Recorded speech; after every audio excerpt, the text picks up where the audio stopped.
Now, my number one most disappointing pistol, the worst handgun I've ever reviewed.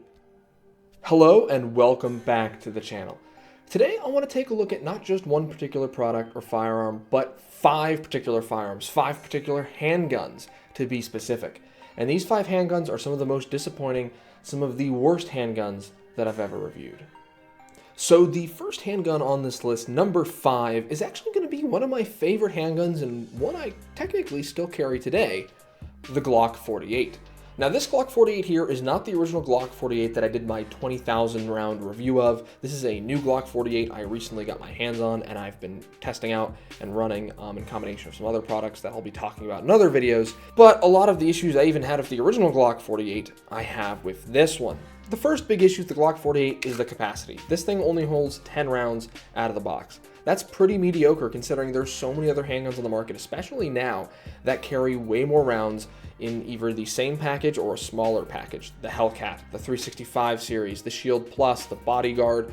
There's so many guns out there that carry more ammo in a smaller or similar package. Now there are other magazines on the market like the PSA Dagger magazines that I've been using recently that give me the 15 round capacity that you'd like to see out of something in this size.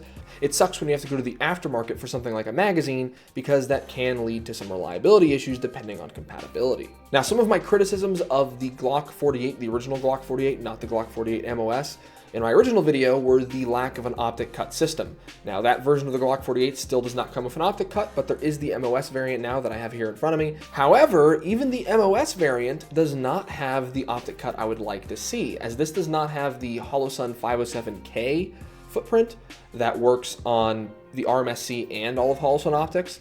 This is only the RMSC footprint, so you need a specific adapter plate. As you can see, there's a little plate right here from Holosun in order to run a Holosun optic on here. So it would be a lot nicer from Glock if they could make it more compatible with the 507K footprint, which I think is becoming the micro carry footprint for the industry. The other issue I had with the original Glock 48 was the lack of a light rail. The MOS fixes that with a light rail. It is proprietary, but it allows for a lot more lights to attach to this pistol. You have the TLR7, soon the TLR7 HLX that's coming out. You have Surefire's options, O-Light if you want a bomb attached to your gun. So you do have a lot of options for lights now with the MOS variant, but if you get the original Glock 48, you only really have the TLR6, and that is a very anemic, very weak weapon light. The next big issue I have with the Glock 48, and this applies to the MOS and the original variant, is the grip texture. The grip texture on the Glock 48, I'm assuming they made it more smooth for concealed carry, but it is way too smooth. It's basically non-existent. It's the same grip texture you see on like a stock Glock Gen 5, where it's this like dot square pattern that has some texture to it, not great, but it's there. The Glock 48 has basically no grip texture. It's basically just a smooth surface.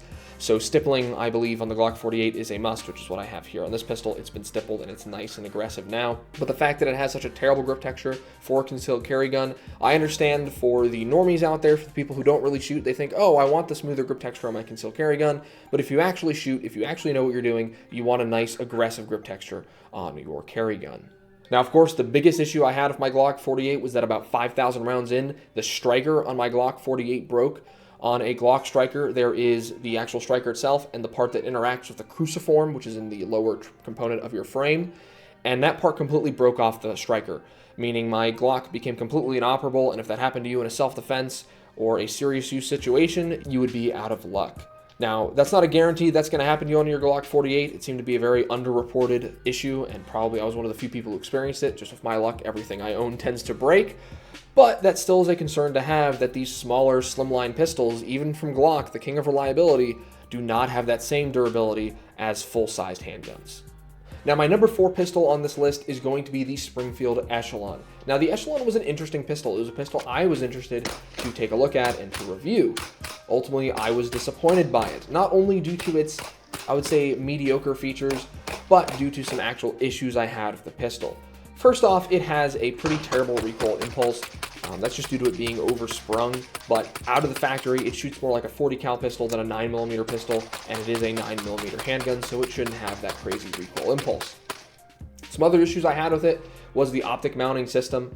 For me, I installed a Holosun EPS on there, and I used the included screws from Holosun, which, while I should have thought better and not used those screws, and I later reinstalled it with other screws, per Springfield's website, those are the screws to use with a Holosun EPS, are the included screws. So the fact that it literally came flying off and hit me in the face, even though, like I said, I should have recognized that those screws did not have enough depth in the Echelon, and I used aftermarket screws later on, it shouldn't have happened in the first place, because Springfield should be including screws out of the box to use on their weapons. Pretty much every gun out there that has a optic mounting system out of the box from the factory comes with the appropriate screws to use. They don't say, use the screws that came with your optic, and then the screws that come with the optic don't even work. So pick one, Springfield. Either have good screws out of the box, or tell us to use manufacturer optic screws when those screws are actually going to work appropriately. Now, even though I was able to properly install the EPS with aftermarket screws and it worked no problems for me, other people did have issues with the Echelon losing 0, because not only do you have screws that come in and out of that pistol, but the recoil lugs come in and out of that pistol slide as well.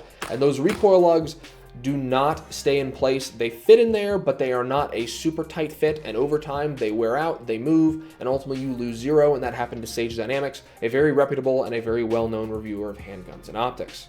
Some other issues I had with it was just, while it was nice, it had a nice trigger, I liked the grip texture. The grip texture was not as aggressive as I would have liked. The Springfield Hellcat has a similar grip texture, where the tighter you grip the pistol, the more aggressive it gets, but the Echelon never really got as aggressive as the Hellcat did, and ultimately would end up kind of slipping around in your hands.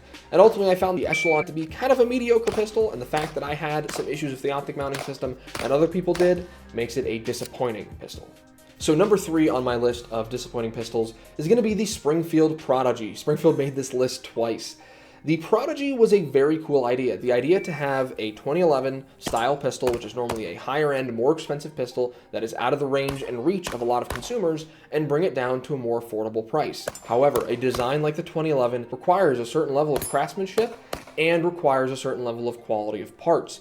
And with all the MIM parts in the Springfield Prodigy, I tended to have some issues, because I really liked the way the pistol shot. The pistol shot really well, had a really good grip texture, had a really nice iron sights out of the box, it had the Agency Arms AOS system, but due to the cheapness of the internal parts, a lot of those MIM parts, I had some issues. Specifically for me, the safety on the pistol, the ambi safety became inoperable, and ultimately it became a single-sided safety. And if it had become inoperable in a serious use situation, not just me messing with the pistol at my house, I could have been in a very, very not so good situation. So if you're going to take something like the Prodigy, it is not suitable and is not viable for serious use. And even in something like a competition, it could cost you the win because that safety binds up on you. Now, another issue I had with the Prodigy was the included optic it came with. The Wasp optic from Springfield is literally a giant steaming pile of trash.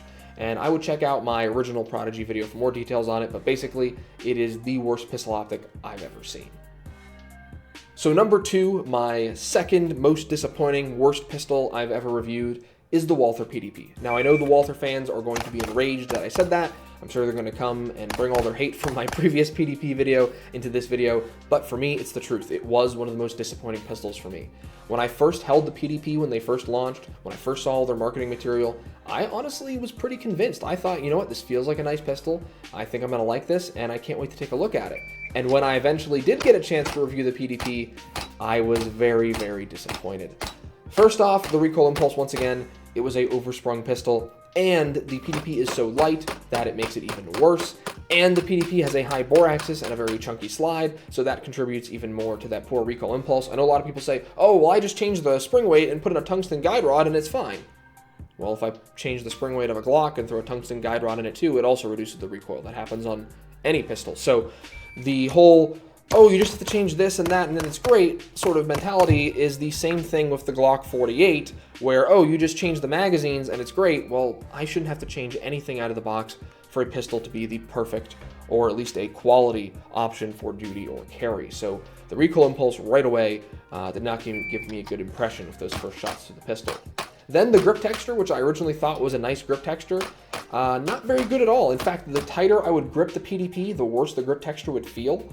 So in the gun shop, when you're feeling it around, when you're dry firing with it, you think, oh, this grip texture is fine. But then you actually start using it seriously and shooting it, that's when you notice that the PDP had a pretty mediocre grip texture.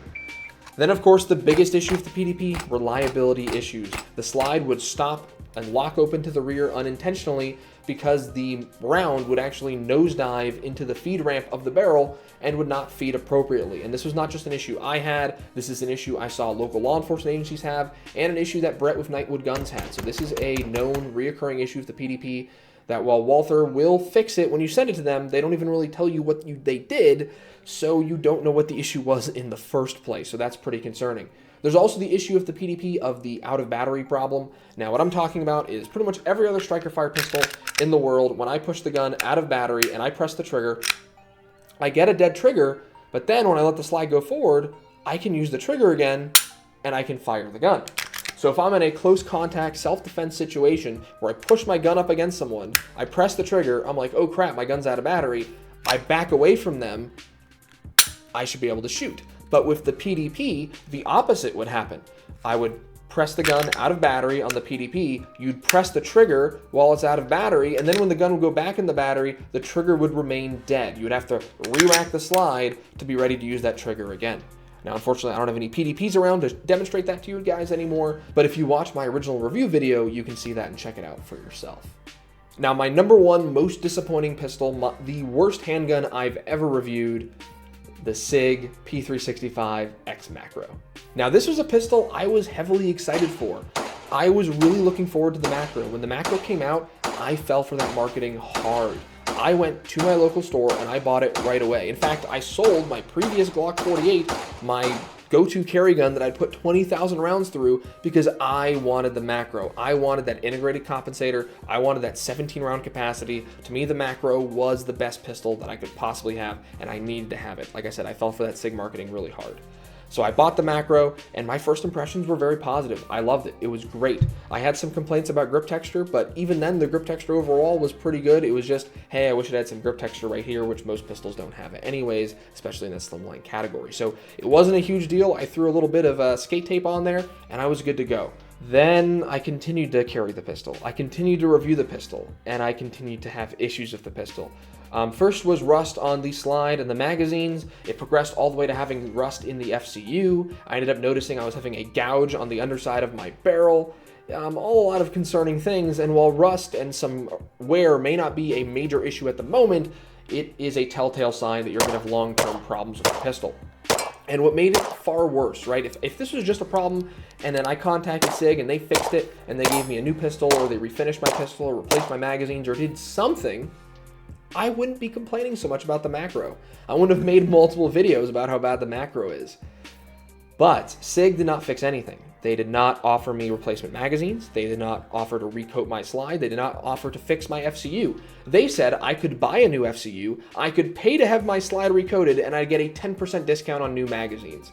Now that is some straight up terrible customer service. Ultimately, SIG told me to go pound sand, and you can literally listen to the audio tape, actually videotape, of my call with SIG customer service, and you can listen for yourself exactly what SIG told me and exactly how SIG told me they would not really help me. So that really disappointed me at the end of the day. Ultimately, I sold that gun at a major loss, but I'm back with the Glock 48 now, and to me it's a much better slimline carry gun. I just wish the Macro was a better pistol in terms of its quality and SIG's customer service, because its performance, its feel, all those things were really good. It just ultimately turned into a really, really disappointing experience. Alright guys, so those were my top 5 most disappointing, the worst handguns I've ever reviewed. It doesn't mean I dislike all of them. Obviously, I like the Glock 48 as I'm still carrying one today and I own one again. But it means that some of these pistols were not up to the level that I wanted them to be. And with some of them especially, I had really bad experiences with the company. SIG. So if you liked the video, if you liked seeing my take on my most disappointing, worst reviewed handguns out there, go ahead, leave a like down below. If you're wondering, why am I even watching this guy? This guy's just a hater of everything. Then go ahead, leave a dislike down below. Otherwise, guys, head in the comments. What is your most disappointing experience with a firearm product or with a handgun? Or was it a disappointing experience with a company's customer service that ultimately made you feel like you had a bad experience? Go ahead, let me know in that comment section down below. Otherwise, guys, you can check out all my original reviews of all of these pistols from the Glock 48 to the Macro, so go check those out. And otherwise, guys, subscribe because I'm releasing new videos every Saturday.